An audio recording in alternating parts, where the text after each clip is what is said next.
Bonjour à tous et bienvenue dans ce nouvel audio. Si nous avons pu choisir de venir sur Terre et choisir nos parents, peut-être un parent pervers narcissique notamment, eh bien, le pervers narcissique devrait avoir pu choisir aussi. Qu'est-ce que je pense de ça? Je vais réagir parce que c'est super intéressant et c'est peut-être une question que vous vous posez.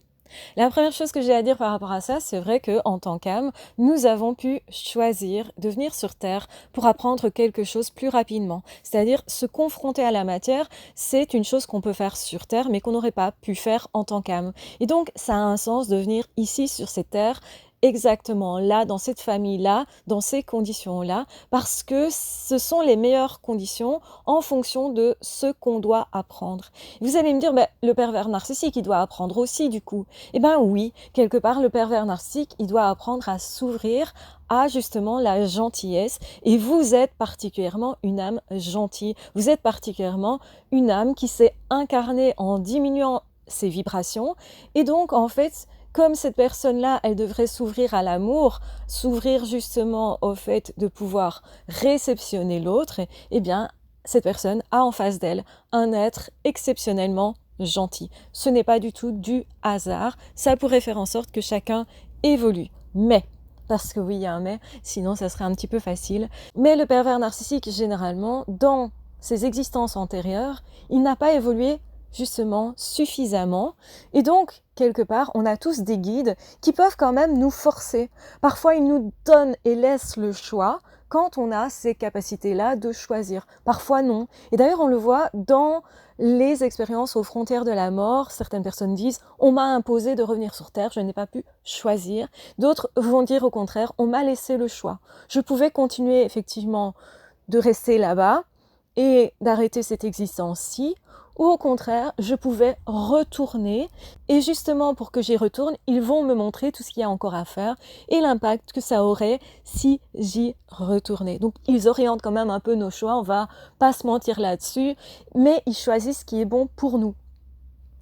Et donc, les pervers narcissiques, on ne peut pas forcément faire grand-chose d'autre que de les forcer à justement être quelque part dans une situation qui n'a pas vraiment été désirée. C'est peut-être aussi pour ça qu'ils ont tant de mal, et ce depuis tout jeune, à supporter le fait de devoir composer avec les autres. Et c'est pour ça qu'ils réagissent dans la toute-puissance également, c'est-à-dire qu'ils ne supporteraient pas d'être manipulés par quelqu'un, ils ont peur de ça. Donc ils ont peur de laisser du pouvoir à l'autre, au point de nier l'existence de l'autre. Et ça, évidemment, ça va trop loin. Donc chaque fois, ils vont avoir plein d'occasions de sortir de ça, parce qu'ils sont quand même encouragés, en tout cas, par des personnes bienveillantes, tout le long de leur vie, à sortir de ça. Ça veut dire que toutes les victimes qui passent dans leur vie sont autant de tentatives pour eux de sortir justement de tout ce qui est toxique, néfaste. Et si finalement, au bout du compte, ils n'ont pas choisi d'évoluer, eh bien, ils ne pourront pas traverser la lumière. Ils vont craindre la mort parce qu'effectivement, pour eux, ça va être compliqué. Ça, j'ai déjà expliqué pourquoi. Mais aussi parce que quelque part, on ne peut pas traverser la lumière sans changement, sans se remettre en question sur ce qu'on a fait, sans justement vouloir évoluer et sans vouloir aller dans l'amour en fait, parce que la lumière et l'amour, c'est semblable.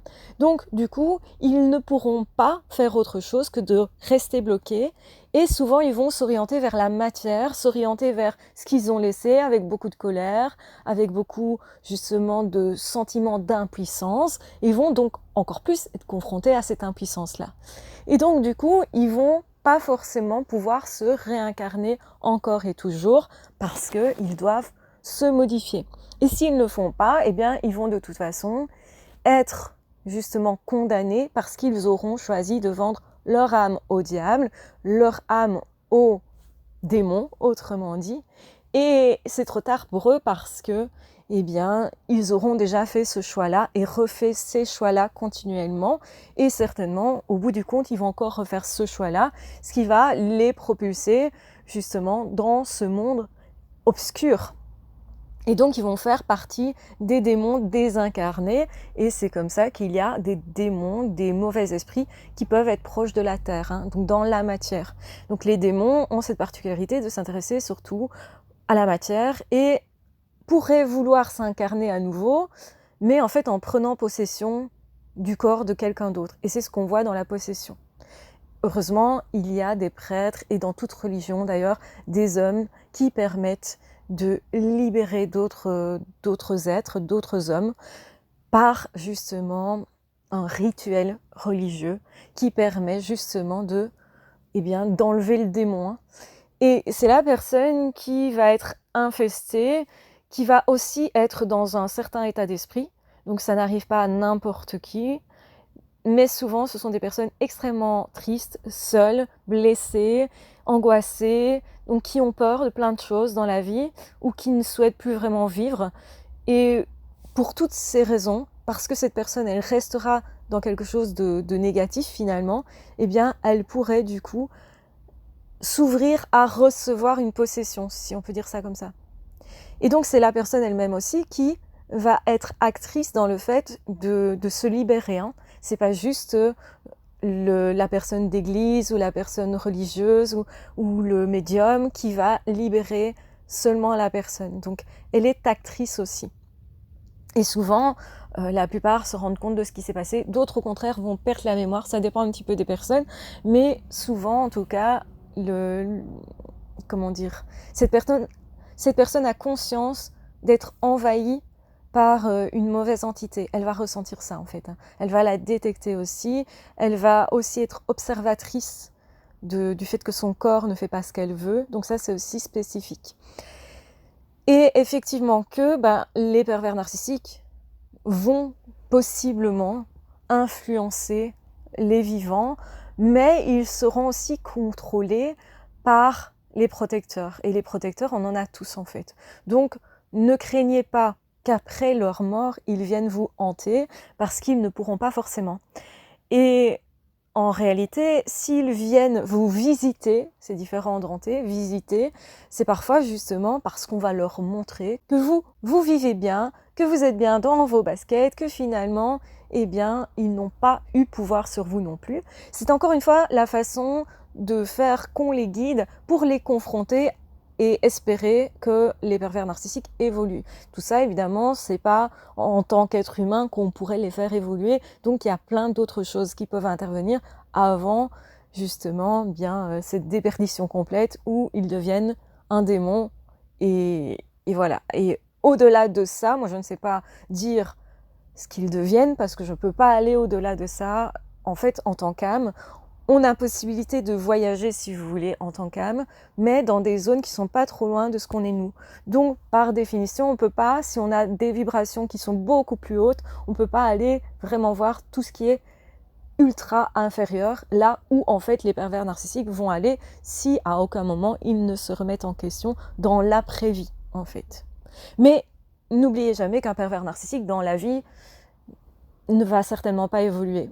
Parce que vous risquez, vous, d'attendre ça en tant que belle âme. Vous allez vous dire, moi, je vois du potentiel, je vois des possibilités pour cette personne. Et donc, du coup, effectivement, on aura tendance à se dire, j'ai envie de provoquer ça chez cette personne. C'est ce côté bienveillant, justement, qui est une occasion en or pour les pervers narcissiques qui ne prennent généralement pas l'occasion de cette évolution. Donc, vous êtes là, effectivement, pour ça aussi. Mais, en même temps, il y a une imposition qui est faite au pervers narcissique de sa condition et qui va se dégrader justement parce que chaque fois, ils ne prennent pas les mains tendues. Vous, à l'inverse, ça va être autre chose. On va vous proposer d'autres choses dans votre évolution terrestre pour justement continuer d'évoluer. Donc votre situation va changer alors que leur situation ne change pas. C'est aussi une des raisons pour lesquelles, quand vous allez les voir des années plus tard, ils sont toujours au même niveau, au même point, et vous vous dites c'est pas possible de ne pas avoir évolué, de ne pas s'être mis en question. Donc c'est aussi ce qui explique ça. Donc la progression de l'âme, si vous voulez, ne se fait pas chez eux, alors qu'elle se fait chez vous. Et du coup, eh bien oui, vous avez l'autorisation de décider parce que vous êtes suffisamment éclairé, vous êtes suffisamment sage, autrement dit. Alors évidemment, j'utilise pas les bons termes parce que c'est difficile à traduire avec des mots humains et donc évidemment, c'est pas comment dire, c'est pas tip-top comme ça que ça se produit, mais en gros, vous avez des facultés de voir clair avec vos vies antérieures, avec tous vos souvenirs, toutes les connaissances en fait. Vous avez accès à toutes les connaissances quand vous décidez de vous incarner là. Et donc, c'est pour ça que maintenant, vous allez vous dire, ah mais non, moi j'aime pas ma vie, donc c'est pas possible que j'ai décidé ça, ça me paraît aberrant. Et ça peut vous frustrer beaucoup, effectivement, cette explication. Vous pourriez ne pas y coller, c'est ok aussi. On n'est pas là pour forcer les choses. Moi, je propose quelque chose parce que, eh bien, beaucoup de personnes rapportent ça. Et donc, pour moi, c'est une réalité. En tout cas, je dis pas qu'il n'y en a pas d'autres, mais c'est une réalité. Et donc, du coup, effectivement, vous avez certainement décidé pour vous quelque chose dont maintenant vous n'avez plus conscience, parce qu'en fait, on perd mémoire quand on s'incarne. Plus exactement, on perd mémoire pas forcément tout petit, comme on pourrait le croire. Les enfants, parfois, effectivement, voient toujours l'autre monde, voient du coup les esprits, voient ce qui se passe de l'autre côté. Donc, c'est-à-dire que nous, on perd mémoire parce qu'à un moment donné, on ne pourrait pas alors vraiment s'insérer dans l'expérience. Et donc, c'est tout à fait logique, normal. Ça ne veut pas dire qu'on ne va pas la retrouver une fois qu'on meurt, qu'on se désincarne en fait. Donc, on peut de nouveau avoir accès d'ailleurs à cette partie de nous. On a une partie beaucoup plus évoluée de nous et qui connaît l'avenir, qui sait ce qu'il faudrait faire ou pas, qui connaît sa mission de vie et donc on peut s'y connecter en fait. Et je pense que la méditation certainement peut nous y aider, la prière également, donc les pratiques religieuses aident aussi à récupérer cette connexion qui quelque part nous manque quand même cruellement parce que c'est notre boussole aussi. Et donc effectivement que nous avons nous décidé et que nous sommes là pour apprendre et que notre existence n'est pas du tout vaine.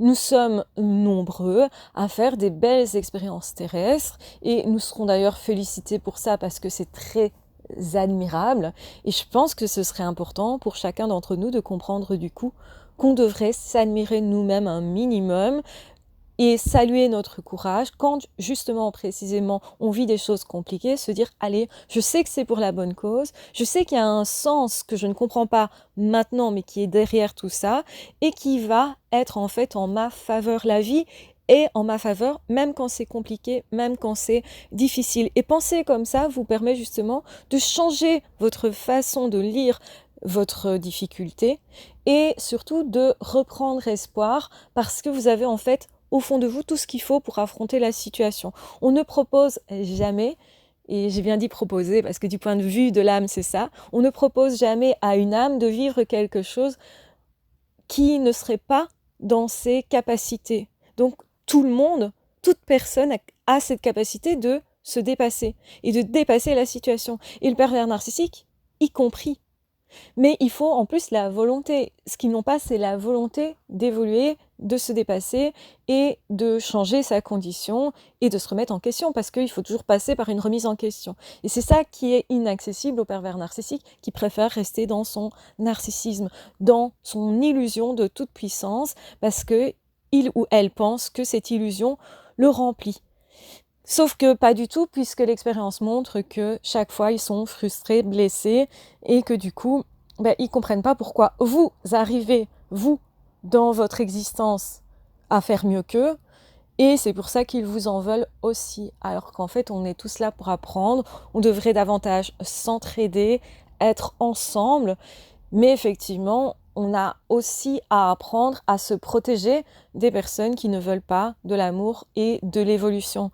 Et donc, c'est pour ça que nous devons comprendre que la reconnexion à notre âme est salutaire, va nous réparer en fait. Et qu'on peut toujours se réparer parce que c'est notre âme qui nous répare. Et on peut aller plus loin. Notre âme peut même réparer notre corps et le rajeunir, etc. Donc notre âme a un effet immense sur notre corps, mais comme nous sommes dans la matière, on a tendance à se dire bah non, c'est pas possible.